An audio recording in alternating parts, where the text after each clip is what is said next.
Thank you so much, sir, for coming around on the show. Thank you so much for having me. So let's start with the big picture here. How would you describe CSCS's financial performance in 2024? Okay, thank you. I think the single word I can use is impressive. The performance for 2024 financial year, absolutely impressive. We actually grew the top line year on year by 37% to 26.1 billion in 2024, driven largely by impressive growth that we saw around our fee-based income. Our fee-based income actually grew by 62% year on year. Also, our ancillary services also grew by about 27%, majorly driven by business automation, as well as optimization of product and services, just to make sure that we continue to deepen the liquidity around the market, and also enhancing investors' capacity to do more for themselves through self-service portals and other API that we use during the period. So for me, I think essentially, when you look at the growth around this fee-based income, as well as the ancillary services, we saw that the PBT for the company actually grew significantly by about 24% year on year to 13.8 billion. All key metrics, return on average equity grew to about 30%. If you look at that, that is actually one of the strongest within the financial services industry.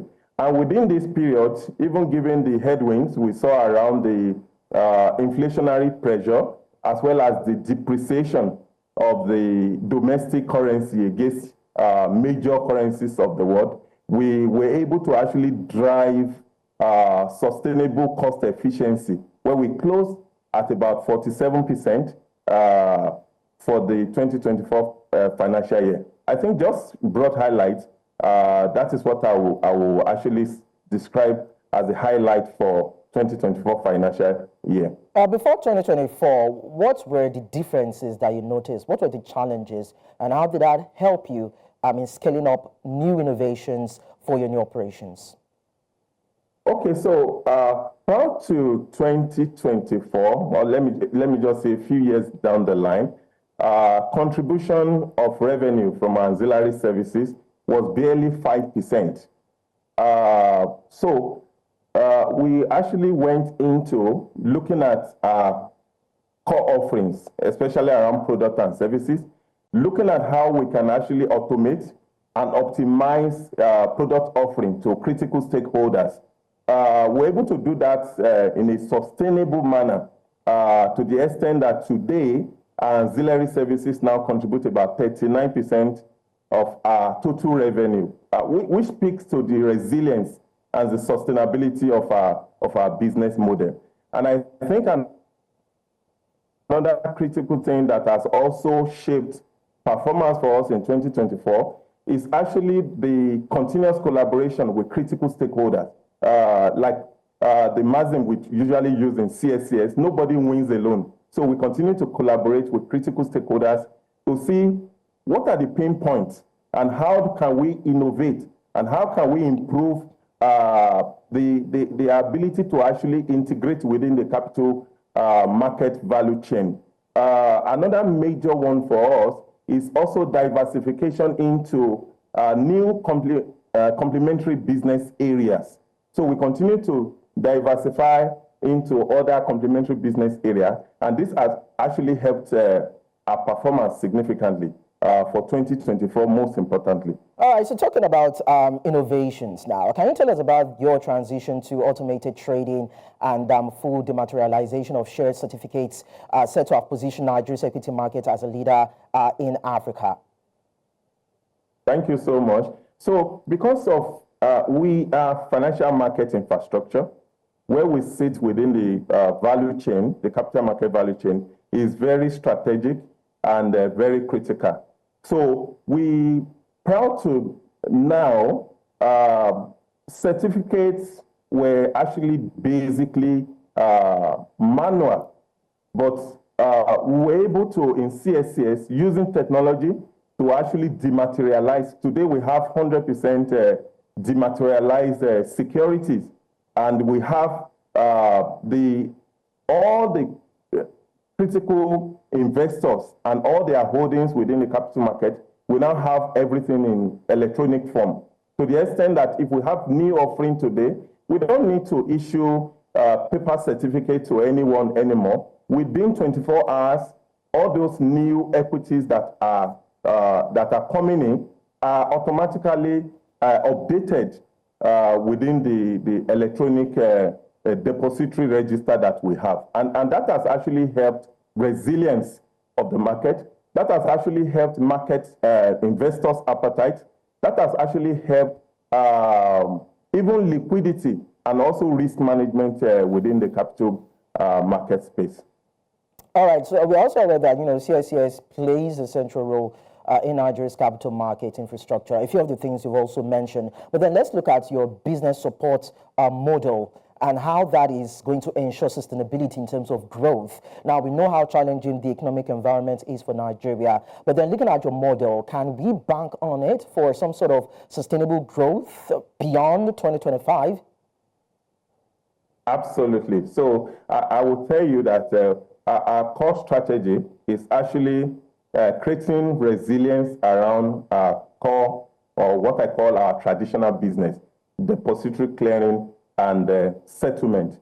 We create this resilience by continuous investment in our people, in process and technology. And most importantly, our approach to risk management is holistic and proactive, to the extent that we want to make sure that confidence is actually in the market. Liquidity, we continue to drive liquidity within the capital market. So if you look at that, creating that resilience around our core offering has a systemic impact on the entire value chain. And if you just last week, we brought the whole of Africa and Middle East to Nigeria, just to actually speak on the future of CSD business, how we can continue to create dry market inclusion, building resilience around the capital market value chain, and also making sure that we continue to drive that liquidity and the market confidence that the market wants to see. If you look at it today, in terms of market inclusion, we are really, really, really low compared to the developed economy. And that creates a tremendous opportunity for the entire value chain and the capital market in Nigeria. But we know that, there have been conversations, and of course government, including the CBN, have been trying as much as possible to improve on the financial inclusion portfolio for the country. What are the issues? How do you think that whatever it is that you are pivoting in terms of your novel ideas can help improve on the indices? Okay, so I spoke about collaboration with critical stakeholders.